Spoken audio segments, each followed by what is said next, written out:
Hello everyone, this is AK with AK's Garage, and in the earlier video I was discussing about removing this, getting it off to reseal it to stop this oil leak.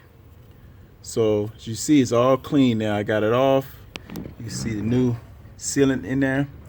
So I got it off, cleaned it on the outside, made it look pretty again, and I also noticed that it was leaking on the back corner over there. But also this thing here, this is the main thing.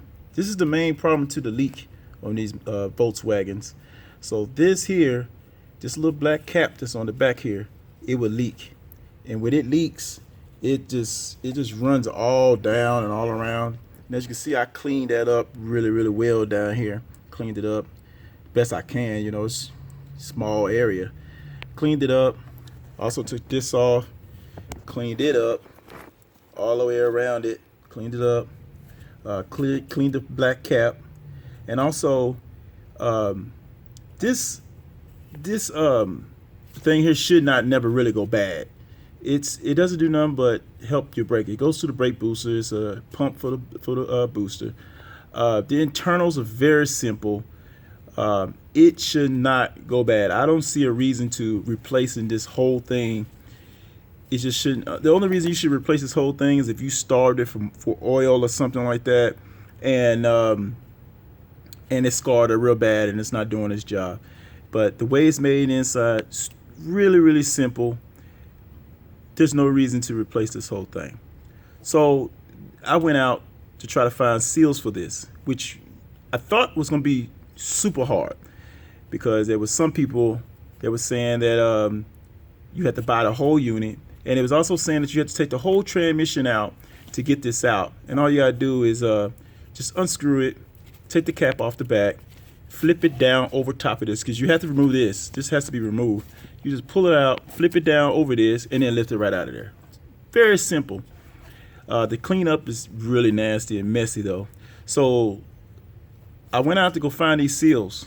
So there's a seal that goes around here.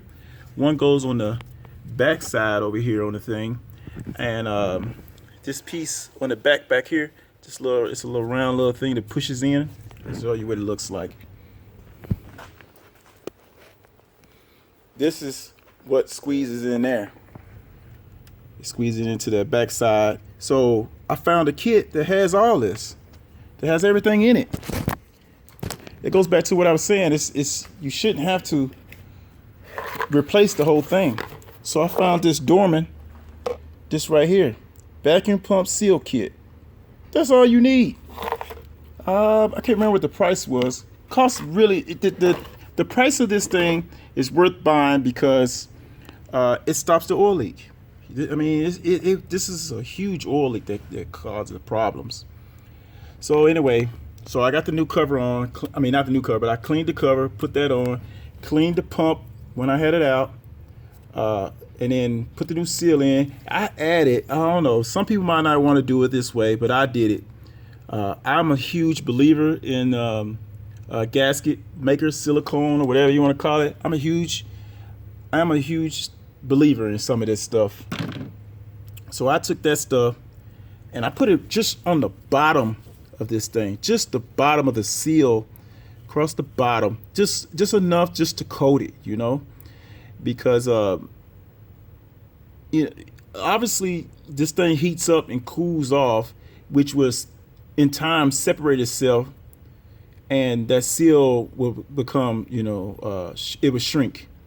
So I feel like if it does decide to shrink, there'll be enough silicone on the bottom. I just did the bottom, just a little bit halfway up, and just enough. I didn't put enough to cause any problems, but I just put a little bit there. That way it would seal up, and that would just reassure to me that the seal that went on there is sealed.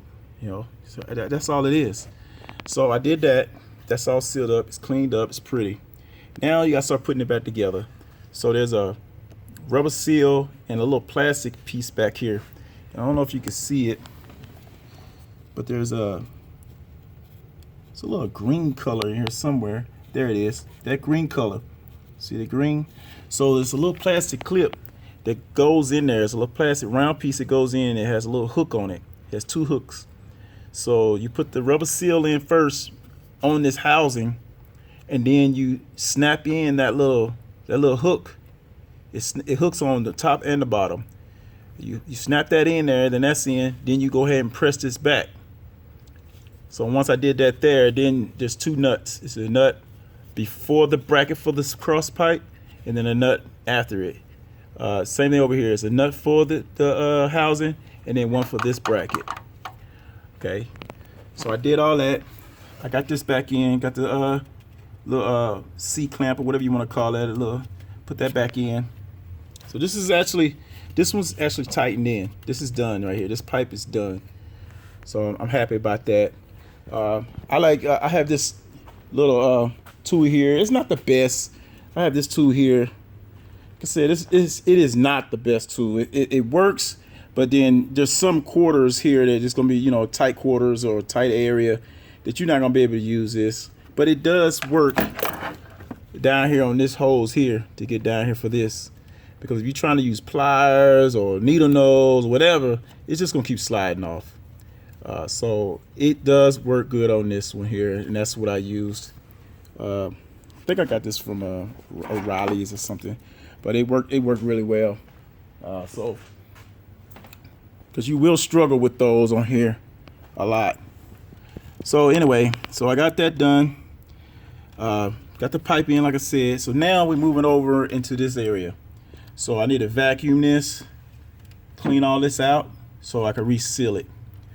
This bracket over here, I didn't tighten it down yet because there's 2 screws that go in the back there that I need to line up.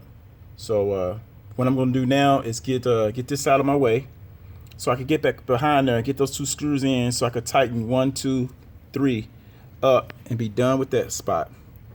When I was taking this apart, I went on and broke this clamp off here because yeah, I couldn't get it off. Yeah, so I went on and got another one here, and I think I'm gonna use this guy in its place. I don't think it's gonna be a problem.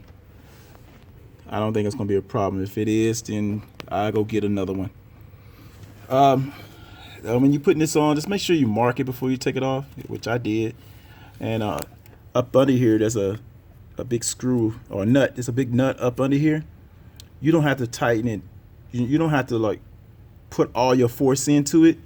Just tighten it, and as soon as it start moving the gears, I'm done. I don't move it no more. I put the gear back in park, and then it has a little metal piece that's down here, and you take that and you bend it up around the nut so the nut doesn't move back out. So I took care of all that. That's done, and we're gonna move over in here, like I said. So I'm gonna take care of the 2 bolts in the back, and then I'm gonna come up here and we're gonna get all this vacuumed out, cleaned out, and get it ready